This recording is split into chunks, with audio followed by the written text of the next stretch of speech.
बिस्मिल्लाहिर्रहमानिर्रहीम। अस्सलाम वालेकुम। आई एम सुल्तान महमूद। हमारा आज का टॉपिक जो है वो है नॉर्मल डिस्ट्रीब्यूशन। फर्स्ट बुक के अंदर हमने जो लास्ट डिस्ट्रीब्यूशन की थी वो थी बायनोमियल डिस्ट्रीब्यूशन। प्रोबेबिलिटी डिस्ट्रीब्यूशंस का हम ये सिलसिला स्टार्ट करने लगे हैं जो कि कंटिन्यूस रैंडम वेरिएबल से रिलेट करेगा। तो normal distribution is a distribution of a continuous random variable. इसको कैसे हम देखते हैं, ये कहाँ पर अप्लाई होती है, इस सारे प्रोसीजर को हम आज स्टार्ट करेंगे। तो देखते हैं नॉर्मल डिस्ट्रीब्यूशन। डिस्ट्रीब्यूशन कोई भी हो स्टूडेंट्स, वो हमेशा रैंडम वेरिएबल से स्टार्ट होती है। रैंडम वेरिएबल डिस्क्रीट भी हो सकता है और रैंडम वेरिएबल जो है वो कंटिन्यूस भी हो सकता है। आपने फर्स्ट बुक के चैप्टर 8 में डिस्क्रीट रैंडम वेरिएबल के मुतल्लिक भी बात की और फिर कंटिन्यूस रैंडम वेरिएबल के मुतल्लिक भी बात की। डिस्क्रीट रैंडम वेरिएबल की भी आपने प्रोबेबिलिटी डिस्ट्रीब्यूशंस को देखा और कंटिन्यूस रैंडम वेरिएबल की प्रोबेबिलिटी डिस्ट्रीब्यूशंस को देखा। For the sake of example, फर्ज करें आपके पास, जब मैं डिस्क्रीट प्रोबेबिलिटी डिस्ट्रीब्यूशन की बात करता हूं, डिस्क्रीट रैंडम वेरिएबल की, तो मेरे जहन में बायनोमियल डिस्ट्रीब्यूशन आती है। बायनोमियल डिस्ट्रीब्यूशन जो है वो एक डिस्क्रीट रैंडम वेरिएबल की डिस्ट्रीब्यूशन है। बायनोमियल डिस्ट्रीब्यूशन का जो हमने लास्ट टाइम जो पिछली बुक के अंदर हमने फार्मूला लिखा वो कुछ इस तरह से था।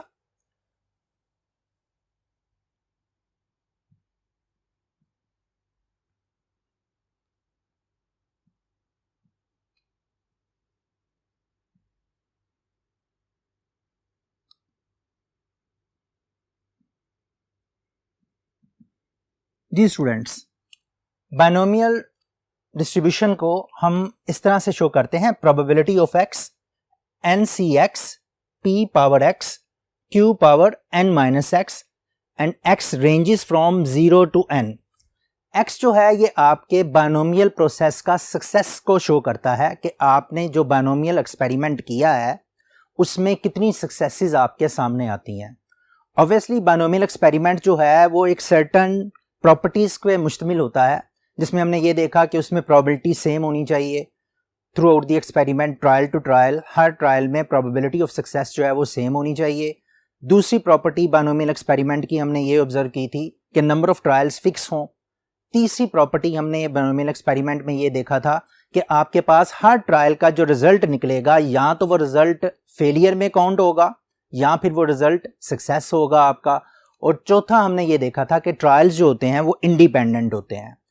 इन ट्रायल्स को मद्देनजर रखकर, इस एक्सपेरिमेंट को मद्देनजर रखकर हमारा एक्स रैंडम वेरिएबल जनरेट होता है और वो रैंडम वेरिएबल जो है वो बायनोमियल प्रोबेबिलिटी डिस्ट्रीब्यूशन को फॉलो करता है।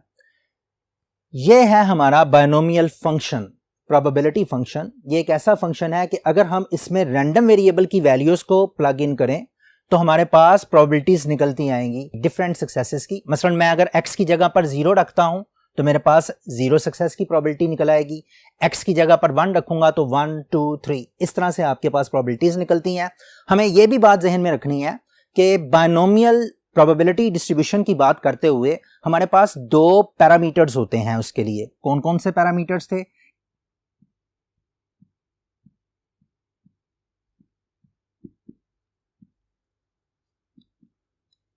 एन और पी। ये 2 पैरामीटर्स थे बायनोमियल प्रोबेबिलिटी डिस्ट्रीब्यूशन के। इन दोनों पैरामीटर्स की मौजूदगी में हम बायनोमियल डिस्ट्रीब्यूशन से रिलेटेड जो भी हमारे पास रैंडम वेरिएबल की वैल्यू आती थी उससे रिलेटेड हम क्वेश्चन को सोल्व कर सकते थे। और रैंडम वेरिएबल याद रखना है कि वो डिस्क्रीट रैंडम वेरिएबल था। डिस्क्रीट रैंडम वेरिएबल में हमारे पास प्रोबेबिलिटी निकालने का तरीकाकार बड़ा आसान था कि एक हमारे पास फार्मूला होता है, हम रैंडम वेरिएबल की वैल्यू उस फार्मूले में पुट करते हैं। जैसे ये फार्मूला है, रैंडम वेरिएबल की वैल्यू आप इसमें पुट करें, आपके पास जो है उस रैंडम वेरिएबल की उस स्पेसिफिक वैल्यू की प्रोबेबिलिटी निकल आएगी कि प्रोबेबिलिटी का आंसर आपके सामने आ जाएगा। अब अगर फर्ज करें हम ये देखना चाहते हैं कि हमारे पास एक कंटिन्यूस डिस्ट्रीब्यूशन है। अब देखें, कंटिन्यूस डिस्ट्रीब्यूशन कुछ भी हो सकती है। मसलन आपके पास जो है f of x is equal to 1/2x, x की वैल्यू जो है वो 0 से लेकर 1 तक। सपोज कंटिन्यूस डिस्ट्रीब्यूशन में जब हम बात करते हैं तो उस वक्त हमारे पास प्रोबेबिलिटी फंक्शन की शक्ल जरा चेंज होती है। कैसे होती है? मसलन आपके पास ये है कंटिन्यूस डिस्ट्रीब्यूशन का फंक्शन और इसमें आपके पास 0 से 1 तक यानी कि इस रेंज के दरमियान ये प्रोबेबिलिटी फंक्शन डिफाइंड होता है। जबकि बायनोमियल में ऐसा नहीं था। बायनोमियल में क्या था, रेंज ऑफ वैल्यूज नहीं थी, एक्स की सेपरेट वैल्यूज थी, आइसोलेटेड वैल्यूज थी। उन आइसोलेटेड वैल्यूज के मुकाबले में आपके पास ये फंक्शन पड़ा हुआ था और उन आइसोलेटेड वैल्यूज की वैल्यूज को पुट करके हम प्रोबेबिलिटीज निकाल सकते हैं। जबकि यहां पर क्या था, फंक्शन आपके पास गिवन है और इसके साथ उसकी एक रेंज दी हुई है। जब हम कंटिन्यूस वेरिएबल में डील करते हैं तो हमारे पास फंक्शन की एक रेंज होती है, रैंडम वेरिएबल की रेंज होती है, उस रेंज के मुताबिक उसकी फंक्शन की वैल्यू होती है। अब यहाँ पर प्रोबेबिलिटीज ऐसे नहीं निकाली जा सकती जैसे हमने ऊपर वाले फार्मूले में निकाल सकते हैं। यहाँ पर प्रोबेबिलिटी ऐसे नहीं होगा कि x की जगह पर 0 निकलेगा तो 0 की प्रोबेबिलिटी निकल आएगी, 1 निकलेगा तो 1 की प्रोबेबिलिटी निकल आएगी। It is not possible. Continuous random variable की जब हम बात करेंगे तो उस वक्त प्रोबेबिलिटीज निकालने के लिए आपको याद हो कि हम एरियाज मालूम करते थे। एरियाज को फाइंड आउट करने के बाद हम प्रोबेबिलिटीज निकालते थे और एरियाज के लिए सबसे पहले हम क्या करते थे, ये फर्ज करें ये 0 है, इस पर पुट करते हैं, फिर 1 को इसमें पुट करते हैं, फिर उसके बाद एक डायग्राम बनाते हैं और वहां से हम एरिया लोकेट करने के बाद प्रोबेबिलिटी मालूम करते हैं। बुनियादी तौर पर जब हम कंटिन्यूस रैंडम वेरिएबल की बात करते हैं तो कंटिन्यूस रैंडम वेरिएबल के साथ जो प्रोबेबिलिटी फंक्शन अटैच होता है उसको हम प्रोबेबिलिटी डेंसिटी फंक्शन कहते हैं। उस प्रोबेबिलिटी डेंसिटी फंक्शन की कुछ प्रॉपर्टीज भी हमने चैप्टर नंबर 8 में डिस्कस की थी कि प्रोबेबिलिटी डेंसिटी फंक्शन के अंदर जो टोटल एरिया होता है वो 1 होता है। तो कंटिन्यूस रैंडम वेरिएबल कोई भी हो उसको हम जब प्रोबेबिलिटी फंक्शन को डिफाइन करते हैं तो वो probability function probability density function कहलाता है। आप यूं कह लें कि इस केस में ये प्रोबेबिलिटी डेंसिटी फंक्शन है और ये वाला जो है ये हमारे पास प्रोबेबिलिटी मास फंक्शन है, यानी कि ये प्रोबेबिलिटी मास फंक्शन है और ये हमारा क्या है, प्रोबेबिलिटी डेंसिटी फंक्शन। हमारा जो ये वाला जो टॉपिक जो चल रहा है नॉर्मल का, ये इसका जो मेन कंसर्न है वो है कंटिन्यूस रैंडम वेरिएबल और इसमें हम प्रोबेबिलिटी डेंसिटी फंक्शन को डिफाइन करेंगे कि नॉर्मल डिस्ट्रीब्यूशन भी जो है एक पर्टिकुलर डिस्ट्रीब्यूशन है। नॉर्मल रैंडम वेरिएबल जो है एक पर्टिकुलर रैंडम वेरिएबल है जो कि नॉर्मल प्रोसेस से जनरेट होता है और उस नॉर्मल रैंडम वेरिएबल की प्रोबेबिलिटीज को हम फाइंड आउट करने के लिए एक पर्टिकुलर डेंसिटी फंक्शन यूज कर सकते हैं और उस पर्टिकुलर डेंसिटी फंक्शन को यूज करने के बाद हम अपनी रिक्वायर्ड प्रोबेबिलिटी जो है वो फाइंड आउट करते हैं। अब देखें आपके पास जो है ये मैंने 2 डिस्ट्रीब्यूशंस रखी हैं, एक डिस्क्रीट है और एक कंटिन्यूस है। डिस्क्रीट में मैंने आपको बताया इंडिविजुअल वैल्यूज अलग-अलग होंगी, जबकि कंटिन्यूस में आपको इंटरवल की शक्ल में वैल्यूज दी जाएंगी। इसकी प्रोबेबिलिटी निकालने का तरीका क्या है, वैल्यूज को पुट करें, प्रोबेबिलिटीज आपके सामने फार्मूले में। लेकिन इसकी प्रोबेबिलिटी निकालने का तरीकाकार ये नहीं है। इसकी प्रोबेबिलिटी निकालने के लिए आपको एरियाज को लोकेट करना पड़ता है और एरियाज अगर आपके पास मौजूद हो इजीली जो है वो उसकी प्रोबेबिलिटी फाइंड आउट कर सकते हैं। हमारे पास जो है for the sake of understanding, चूंकि हम नॉर्मल डिस्ट्रीब्यूशन को आप कर रहे हैं, जैसे ये बायनोमियल डिस्ट्रीब्यूशन है, अब मैं आ रहा हूं कि नॉर्मल डिस्ट्रीब्यूशन का भी हमारे पास एक प्रोबेबिलिटी डेंसिटी फंक्शन होता है। और नॉर्मल डिस्ट्रीब्यूशन का प्रोबेबिलिटी डेंसिटी फंक्शन क्या है, वो इस तरह से आता है जी, आपके पास F of X is equal to, इसको मैं फॉर नॉर्मल डिस्ट्रीब्यूशन लिख रहा हूं,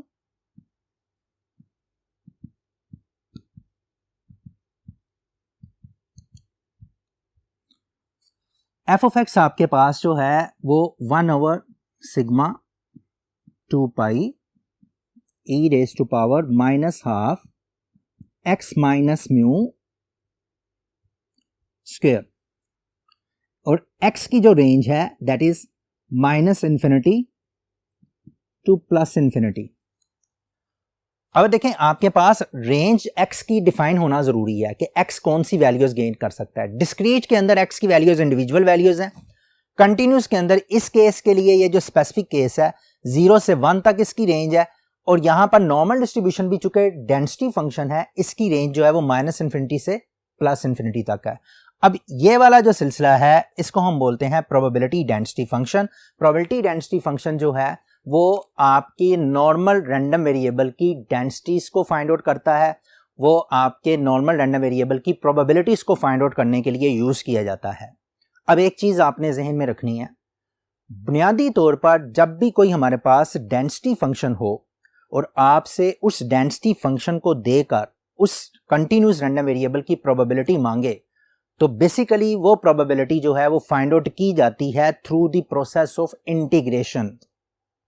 इंटीग्रेशन का एक ऐसा प्रोसेस है जिस प्रोसेस के तहत हम उस कंटिन्यूस प्रोबेबिलिटी डेंसिटी फंक्शन की प्रोबेबिलिटी मालूम कर सकते हैं रैंडम वेरिएबल की किसी भी रेंज के दौरान। याद रखना है कि कंटिन्यूस रैंडम वेरिएबल जो है वो एक सिंगल स्पेसिफिक वैल्यू नहीं गेन करता, बल्कि वो वैल्यू जो है वो किसी रेंज के दरमियान, किसी इंटरवल के दरमियान कंसिडर की जाती है। मसलन अगर मैं कहूं कि किसी पर्सन की एज जो है वो एग्जैक्टली 50 ईयर्स है, तो I will be wrong to say ये कंटिन्यूस रैंडम वेरिएबल है, वो इस चीज को परमिट नहीं करता कि आप उसको कहें कि उसकी एज एग्जैक्टली 50 ईयर्स है। यू कैन से कि उसकी एज जो है 50 टू 51 के राउंड अबाउट है, 50 एंड 50 के हाफ राउंड अबाउट है, 49 टू 50 के राउंड अबाउट है, क्योंकि एग्जैक्ट वैल्यू गेन करना जो है 50 ईयर्स की वो इम्पॉसिबल है न्यूमेरिकली भी। मसलन अगर मेरी एज जो है फॉर 48 ईयर्स है, तो 48 ईयर्स अगर मेरी एज कहते मैं आपसे कहूं कि मेरी एज 48 ईयर्स है, तो 48 ईयर्स कहते हुए भी वो एज जो है वो बढ़ जाएगी, क्योंकि वो कंटिन्यू प्रोसेस के तहत चल रही है। सो किसी एक जगह पर आप कंटिन्यूस रैंडम वेरिएबल के केस में किसी एक जगह पर नहीं टिकते। इसके लिए आप देखें आपके पास जो है, जब मैंने कंटिन्यूस की बात की है तो ये वाला आपकी रेंज, इसकी रेंज, यहां पर ये इसकी रेंज आ गई, यहां पर इसका जो डेंसिटी फंक्शन है वो ये आ गया। और मैंने आपको बताया कि डेंसिटी फंक्शन की जब भी प्रोबेबिलिटी निकाली जाती है वो इंटीग्रेशन के प्रोसेस के थ्रू होती है। उसका थोड़ा सा आइडिया ले लें। इंटीग्रेशन का प्रोसेस क्या होता है, मसलन मैंने अगर इसकी प्रोबेबिलिटी मालूम करनी है 0 से लेकर 1 तक, तो 0 से लेकर 1 तक के लिए मैं यूं करूंगा कि ये है मेरे पास इंटेग्रल ऑफ 0 to 1, साथ में ये वाला जो फंक्शन है आपके पास 1/2 x d ऑफ x, ये मेरे पास क्या होगा, दिस इज कॉल्ड एरिया। सो जब कंटिन्यूस डिस्ट्रीब्यूशन की बात होती है तो हम प्रोबेबिलिटीज को in terms of area calculate करते हैं। वो एरियाज कैसे कैलकुलेट किए जाते हैं, किसी भी दो वैल्यूज के दरमियान जो इंटरवल आपके पास दिया हुआ है, आप उस इंटरवल के दरमियान उस वैल्यू को आप इंटीग्रेट कर लें तो आपका आंसर जो है वो आपको उस पर्टिकुलर वैल्यू के दरमियान आपका वो जो एरिया दे देगा, वही एरिया जो है वो आपकी रिक्वायर्ड प्रोबेबिलिटी होती है। सो नॉर्मल डिस्ट्रीब्यूशन का एरिया मालूम करने के लिए या नॉर्मल डिस्ट्रीब्यूशन की प्रोबेबिलिटी मालूम करने के लिए भी हम कुछ टेबल यूज करते हैं। वो हम आगे चलकर अगले लेक्चर्स के अंदर उन टेबल्स को भी मैं इंट्रोड्यूस करवाऊंगा। फॉर द टाइम बीइंग आपने जो बात जहन में रखनी है कि नॉर्मल डिस्ट्रीब्यूशन जो है ये एक कंटिन्यूस प्रोबेबिलिटी डिस्ट्रीब्यूशन है, और नॉर्मल डिस्ट्रीब्यूशन के अंदर आपके पास जो है उसका भी एक पर्टिकुलर डेंसिटी फंक्शन होता है। उस पर्टिकुलर डेंसिटी फंक्शन को हम यूज कर सकते हैं प्रोबेबिलिटीज को फाइंड आउट करने के लिए। वो डेंसिटी फंक्शन प्रोबेबिलिटीज को फाइंड आउट करने के लिए कैसे यूज किया जाता है कि हम उसको इंटीग्रेट करके उसके बाद हम अपने एक रिक्वायर्ड इंटरवल में वो वैल्यूज जो हैं उनकी प्रोबेबिलिटीज जो हैं वो फाइंड आउट कर सकते हैं। अब हम आते हैं अपने यहां पर, ये फर्ज करें ये आपके x minus mu over sigma है। अगर मैं इसका टोटल एरिया मालूम करना चाहूं इसके लिए, तो मेरा एरिया टोटल इस तरह से निकल आएगा। इस केस में नॉर्मल डिस्ट्रीब्यूशन के केस में एरिया आ जाएगा -∞ से +∞, और साथ में ये वाला फंक्शन जो है 1/σ 2π e raise to power -½ x minus mu over sigma का स्क्वायर, और साथ में ये वाला जो है dx। यानी कि इसको इंटीग्रेट करना it's very tough time, it will give very tough time कि आप इसको इंटीग्रेट करें। इसीलिए हम नॉर्मल डिस्ट्रीब्यूशन को इंटीग्रेट करने के बजाय हमारे पास नॉर्मल डिस्ट्रीब्यूशन से कुछ टेबल्स अवेलेबल होते हैं, हम उनकी प्रोबेबिलिटीज जो हैं वो टेबल्स के थ्रू फाइंड आउट करते हैं। वो उसके हम अगले लेक्चर्स के अंदर इंशाल्लाह उस पर भी बात करेंगे। फॉर द टाइम बीइंग ये बात जहन में रहे कि जब भी एरियाज मालूम किए जाते हैं बुनियादी तौर पर वो प्रोबेबिलिटीज होती हैं जो स्पेसिफिक वैल्यूज के दरमियान रैंडम वेरिएबल जो कि कंटिन्यूस डिस्ट्रीब्यूशन को फॉलो करता है उसको यूज करके हम यूज कर सकते हैं। अब हम आते हैं अपने नेक्स्ट बोर्ड की तरफ, जिसमें कि हम ये देखेंगे कि ये जो हमारा प्रोबेबिलिटी डेंसिटी फंक्शन है इसके अंदर जो चीजें अपीयर हो रही हैं उन चीजों का मायने क्या क्या है, उसमें हम चलते हैं अगले बोर्ड की तरफ। जी, अब नॉर्मल डेंसिटी फंक्शन जो अभी हमने देखा था कि डिफरेंट डेंसिटी फंक्शंस के मुकाबले में नॉर्मल डेंसिटी फंक्शन की जो लिमिट होती है वो -∞ से +∞ चलती है। उसकी इक्वेशन मैंने लिखी थी, उस इक्वेशन को थोड़ा सा डिटेल से अब हम चेक करते हैं। Normal probability density function, if x is a normal random variable then its probability density function is given by f of x is equal to 1/σ 2π e raised to power -½ x minus mu over sigma square. x ranges from -∞ to +∞, यानी कि इस density function में आप देखें कि x की value की range भी गिवन है और साथ में ये वैल्यूज गिवन है। यहां पर जो डिफरेंट वैल्यूज गिवन है वो क्या क्या है देखें। म्यू जो है वो मीन ऑफ x है, यानी कि नॉर्मल रैंडम वेरिएबल का जो मीन है वो म्यू है। s जो है वो स्टैंडर्ड डेविएशन ऑफ x है। अब म्यू की रेंज जो है उसको भी हम डिफाइन कर सकते हैं। म्यू बेसिकली वो भी -∞ से +∞ तक होता है। And standard deviation of x, and you very well know कि स्टैंडर्ड डेविएशन जो है वो हमेशा ग्रेटर देन 0 या ग्रेटर देन 0 होगी, यानी कि standard deviation is always positive. यहां पर ये लिख लेना, सिग्मा इज ऑलवेज पॉजिटिव, ये चीज भी याद रखनी है। फिर तीसरी चीज जो है वो है पाई, 22/7। पाई जो है ये हमारे पास मैथमेटिक्स के अंदर अक्सर पाई का वर्ड यूज करते हैं। इसकी वैल्यू जो है वो 3.141519 है। ई जो है वो आपके पास लॉगरिथम, नेचुरल लॉगरिथम की बेस है जिसको हम ई बोलते हैं। यहाँ पर 2.7182 ये भी एक कांस्टेंट, ये दोनों कांस्टेंट टर्म्स जो हैं वो आपको यहाँ पर नजर आ रही हैं। देखें यहाँ पर ये पाई नजर आ रहा है और यहाँ पर ये ई नजर आ रहा है। यहाँ पर ये वाली दोनों चीजें हमारे पास अवेलेबल है। F of x shows the ordinate at x is equal to small x. F of x क्या शो करता है? हाइट ऑफ द कर्व को शो करता है। जिस तरह कोई भी प्रोबेबिलिटी डेंसिटी फंक्शन हो उसकी जब हम प्रोबेबिलिटी निकालते हैं तो बुनियादी तौर पर जब हम वैल्यू पुट करते हैं, मसलन मैं अगर x की कोई भी वैल्यू यहां पर पुट करूंगा तो मेरे पास जो होगा, सपोज नॉर्मल डिस्ट्रीब्यूशन जो है उसके लिए याद रखना है इस तरह से ये डिस्ट्रीब्यूशन होती है आमतौर पर यूं। आपको याद होगा कि आपने चैप्टर नंबर 4 में मेसोकर्टिक डिस्ट्रीब्यूशन की थी। उस मेसोकर्टिक डिस्ट्रीब्यूशन को हम नॉर्मल डिस्ट्रीब्यूशन भी बोलते थे। कार्टेसिस वाला चैप्टर था, मेजर्स ऑफ डिस्पर्शन वाला चैप्टर, जिसमें मेसोकर्टिक डिस्ट्रीब्यूशन एक प्लेटिकर्टिक थी, एक लेप्टोकर्टिक थी, एक मेसोकर्टिक थी। आपने वहां पर यह ऑब्जर्व किया था कि when β2 is equal to 3 then the distribution is mesokurtic and the other name of the mesokurtic distribution is normal distribution. ये बुनियादी तौर पर जो मैंने कर्व बनाई है ये मेसोकर्टिक डिस्ट्रीब्यूशन की कर्व है, या इसे आप नॉर्मल डिस्ट्रीब्यूशन की कर्व भी कह सकते हैं। तो यहां पर ये कर्व बनती कैसे है? बुनियादी तौर पर होता ये है कि यहां पर x की वैल्यूज चलती हैं, ये वाली x की values along x axis, y axis के अलोंग बुनियादी तौर पर f ऑफ x की वैल्यूज चलती हैं। अब f ऑफ x क्या है? f ऑफ x ये वाली वैल्यूज है। आप x की डिफरेंट वैल्यूज यहां पर पुट करते जाएं। अगर आपको म्यू का और सिग्मा का पता है, यानी कि मीन का और स्टैंडर्ड डेविएशन का अगर आपके पास मौजूद है, आपके पास दोनों वैल्यूज, और तो आप x की डिफरेंट वैल्यूज पुट करते जाएं, आपके पास f ऑफ x की डिफरेंट वैल्यूज निकलती आएंगी। और जब आप वैल्यूज को प्लॉट करेंगे तो आपकी कर्व जो है वो इस तरह से बनेगी। तो ये वाली प्लॉटिंग कर्व जो है, फर्ज करें x की कोई भी स्पेसिफिक वैल्यू आप लें, उस स्पेसिफिक वैल्यू के अगेंस्ट जो है ये एक वैल्यू आ जाएगी, यानी कि ये एक लाइन लगा सकते हैं। x की कोई भी दूसरी वैल्यू लें, उसमें ये एक लाइन लगा सकते हैं। अब इन दोनों लाइनों के दरमियान जितना भी एरिया होगा वो इन दोनों पॉइंट्स के दरमियान प्रोबेबिलिटी दे देगा। और ये वाली जो दो लाइनें आपने निकाली हैं, ये दोनों, इन दोनों को हम ऑर्डिनेट्स बोलते हैं, यानी कि हाइट्स का आपको पता चल जाएगा। जब आप इस x की हाइट मालूम करना चाहते हैं तो ये निकल आएगी, इस x की हाइट ये निकलेगी, और x की हाइट के लिए ये वाला फार्मूला जो है वो यूज किया जाता है। दूसरे लफ्जों में जो प्रोबेबिलिटी डेंसिटी फंक्शन का फार्मूला है वो एक्चुअली ऑर्डिनेट्स या हाइट्स को मालूम करने के लिए किया जाता है, और उन हाइट्स के दरमियान जो है जितना भी एरिया होगा वो आपको उन स्पेसिफिक x वैल्यूज की प्रोबेबिलिटीज के मतलब बता देगा। यानी कि उन हाइट्स के दरमियान जितना भी एरिया कवर होगा वो उन दो x वैल्यूज के दरमियान प्रोबेबिलिटीज को कंसिडर करेगा। हम इसको आगे डिटेल से जाकर भी करेंगे। फॉर द टाइम बीइंग यहां पर चूंकि ऑर्डिनेट का वर्ड आया था इसलिए मैंने आपको बता दिया कि ऑर्डिनेट बुनियादी तौर पर किसी एक पॉइंट के ऊपर हाइट ऑफ द कर्व को शो करता है।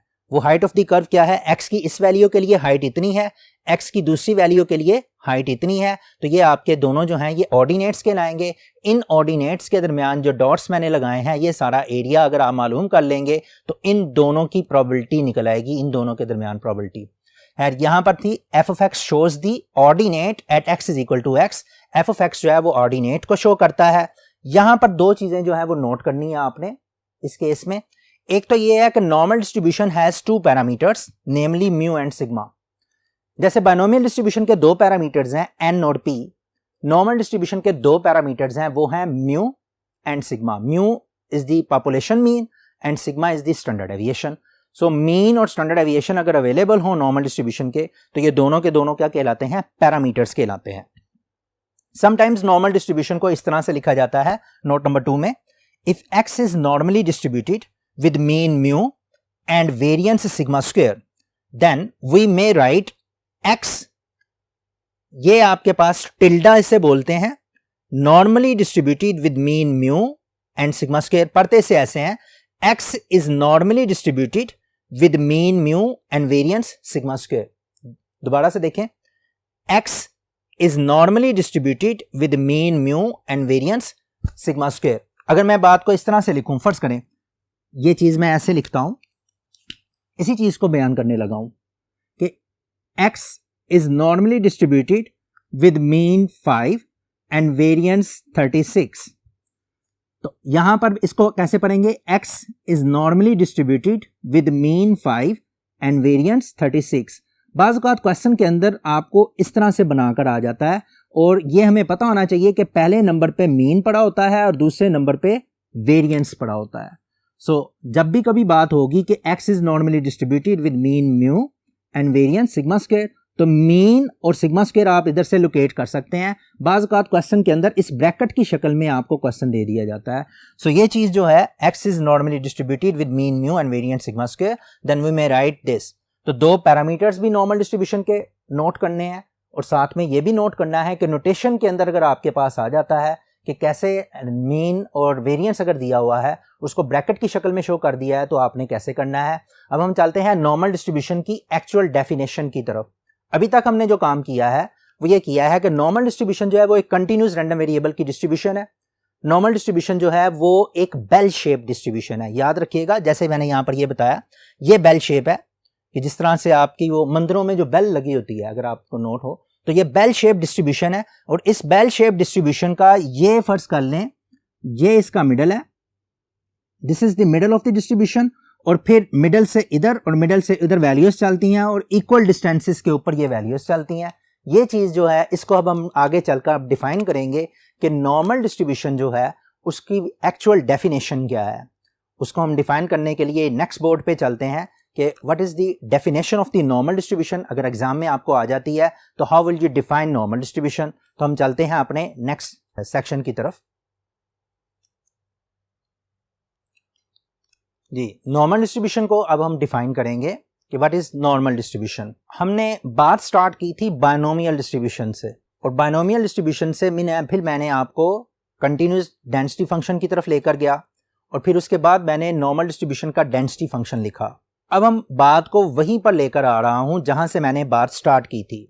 जब बायनोमियल डिस्ट्रीब्यूशन में नंबर ऑफ ट्रायल्स जो हैं वो बहुत ज़्यादा इंक्रीज हो जाएं, तो बायनोमियल डिस्ट्रीब्यूशन में नंबर ऑफ ट्रायल्स के इंक्रीज करने से हमारी बायनोमियल डिस्ट्रीब्यूशन जो है वो बायनोमियल डिस्ट्रीब्यूशन नॉर्मल डिस्ट्रीब्यूशन में कन्वर्ट होना शुरू हो जाती है। होता क्या है कि जो आप नंबर ऑफ ट्रायल्स बढ़ाते हैं, आपकी सक्सेसेस जो हैं ऑब्वियसली उसके अंदर सक्सेस की तादाद भी इंक्रीज होती जाती है और आपकी कर्व जो है वो ज़्यादा स्मूथ फॉर्म में आना शुरू हो जाती है। तो limiting form of the binomial distribution जो है उसको हम नॉर्मल डिस्ट्रीब्यूशन कहते हैं। कि बायनोमियल डिस्ट्रीब्यूशन में जब आप नंबर ऑफ ट्रायल्स बढ़ा देंगे तो नंबर ऑफ ट्रायल्स के बनने से बायनोमियल डिस्ट्रीब्यूशन नॉर्मल डिस्ट्रीब्यूशन बढ़ जाती है। और इसके अलावा एक और कंडीशन जो इसके अंदर अप्लाई करनी है वो है 0.5 वाली, कि P की वैल्यू जो है वो 0.5 के क्लोज हो। तो उसके लिए आप देखें, आपको ये याद होना चाहिए कि बायनोमियल डिस्ट्रीब्यूशन जो है वो सिमेट्रिकल डिस्ट्रीब्यूशन तब बनती है जब P जो हो वो 0.5 के इक्वल हो। तो इसी तरह चूंकि नॉर्मल डिस्ट्रीब्यूशन जो है ये हमारी सिमेट्रिकल डिस्ट्रीब्यूशन है, ये एक ऐसी डिस्ट्रीब्यूशन है जिसके दरमियान में एक मीन होता है और दरमियान से इधर उधर जो है एरिया सेम इक्वालिटी के साथ आगे बढ़ता है। तो यहां पर आपने बात जहन में रखनी है कि नॉर्मल डिस्ट्रीब्यूशन चूंकि एक सिमेट्रिक डिस्ट्रीब्यूशन है, सिमेट्रिक डिस्ट्रीब्यूशन का मतलब यही है कि आप अगर उसको दो हिस्सों में डिवाइड करें तो वो दोनों एक दूसरे का मिरर इमेज हो। तो नॉर्मल डिस्ट्रीब्यूशन में एक चीज तो ये है कि ये लिमिटिंग फॉर्म है बायनोमियल डिस्ट्रीब्यूशन की, जब n को इंक्रीज कर दिया जाए और p जो हो दैट इज क्लोज टू 0.5। इसको हम डिटेल से देखते हैं कि what is the definition of normal distribution. Definition of normal distribution क्या है? Normal distribution is limiting form of binomial distribution when n tends to infinity, यानी कि n जो है वो इनफाइनाइट होता जाए, बढ़ता चला जाए, and p is close to 0.5 और p की वैल्यू 0.5 के क्लोज हो जाए, such that np is greater than equal to 5 and np into 1 minus p is greater than equal to 5, यानी कि n और p को मल्टीप्लाई करें तब भी आंसर आपका 5 से बड़ा निकले या 5 के इक्वल निकले, और अगर np और 1 माइनस p का मतलब q ही है, np q का ये आंसर जो है वो 5 से बड़ा निकले, तो तब हम ये कहेंगे कि हमारे पास जो बायनोमियल डिस्ट्रीब्यूशन वाला क्वेश्चन है हम उसको नॉर्मल डिस्ट्रीब्यूशन वाले क्वेश्चन के थ्रू सोल्व कर सकते हैं, यानी कि मेथोडोलॉजी हम उसमें नॉर्मल की यूज कर सकते हैं। बायनोमियल डिस्ट्रीब्यूशन जो है वो आमतौर पर n इज इक्वल टू 20 के लिए यूज की जाती है, यानी कि अगर आपके पास नंबर ऑफ ट्रायल्स 20 तक हैं तो it is quite easy to use binomial distribution, उसके रिजल्ट्स अच्छे मिलेंगे। लेकिन जो ही n की वैल्यू बढ़ती है तो बायनोमियल डिस्ट्रीब्यूशन जो है वो नॉर्मल डिस्ट्रीब्यूशन को फॉलो करना शुरू कर देती है। सो जब भी कोई क्वेश्चन बायनोमियल डिस्ट्रीब्यूशन का हो लेकिन उसमें आपके पास n की वैल्यू 20 से बढ़ जाए, 30 के नज़दीक हो जाए, 40 तक चली जाए, तो उस वक्त हम उस क्वेश्चन को नॉर्मल के तरीके से कर सकते हैं। That is why it is the limiting form of the binomial distribution. एक चीज तो ये ज़हन में रखनी है। दूसरी चीज जो इसकी डेफिनेशन में आपके पास है वो ये है, it is a symmetric distribution. अभी मैं बता के हटाऊं कि ये सिमेट्रिक डिस्ट्रीब्यूशन है, एक ऐसी डिस्ट्रीब्यूशन कि जिसको अगर दो हिस्सों में इसकी कर्व को डिवाइड करें तो वो एक दूसरे का मिरर इमेज बनाए, where most of the observed values clustered around a central peak, जहां पर ज्यादातर वैल्यूज जो हैं वो सेंट्रल के दरमियान आए। अब सेंटर के दरमियान कौन कौन सी वैल्यूज होती हैं? नॉर्मल डिस्ट्रीब्यूशन में आपके पास यूं समझ लें कि हाइट्स की डिस्ट्रीब्यूशन जो है वो एक नॉर्मल डिस्ट्रीब्यूशन है। ज्यादातर हाइट्स जो हैं वो 5 फीट से 6 फीट के दरमियान होती हैं, 5 फीट से 6 फीट के दरमियान होती हैं मोस्टली लोगों की हाइट्स, और जहां पर बहुत कम लोग होते हैं जो कि 4 फीट से कम हो और जो 6.5 से ज्यादा हो, तो बहुत कम लोग जो हैं वो एवरेज से दूर फॉल करते हैं, ज्यादातर लोग जो हैं वो एवरेज की तरफ आते हैं। दैट्स वाई हम ये कहते हैं कि हाइट्स की डिस्ट्रीब्यूशन जो है वो एक नॉर्मल डिस्ट्रीब्यूशन है। So most of the values clustered around the average, ज्यादातर नॉर्मल डिस्ट्रीब्यूशन में जो वैल्यूज हैं वो एवरेज की तरफ आती हैं। इसी तरह वेट्स की डिस्ट्रीब्यूशन, एजिस की डिस्ट्रीब्यूशन, ये सारे जो नेचुरल फिनोमिना हैं, मोस्टली मेजरमेंट्स की डिस्ट्रीब्यूशन, ये हमारे मेजरमेंट एरर की डिस्ट्रीब्यूशन, ये सारी की सारी क्या है, ये नॉर्मल डिस्ट्रीब्यूशन को फॉलो करने वाले प्रोसेसेस हैं जिसमें कि हमारा नॉर्मल रैंडम वेरिएबल जो है वो इवॉल्व होता है। तो ज्यादातर वैल्यूज जो इसकी वैल्यूज हैं वो क्लस्टर करती हैं मीन के अराउंड, एवरेज के around. It is a symmetric distribution where most of the observed values clustered around the central peak. Central peak से मुराद ये है कि एक ही पॉइंट के ऊपर इसका पीक होता है, वो भी हम देखते हैं। फर्ज करें आपके पास ये एक नॉर्मल डिस्ट्रीब्यूशन है, ये वाला,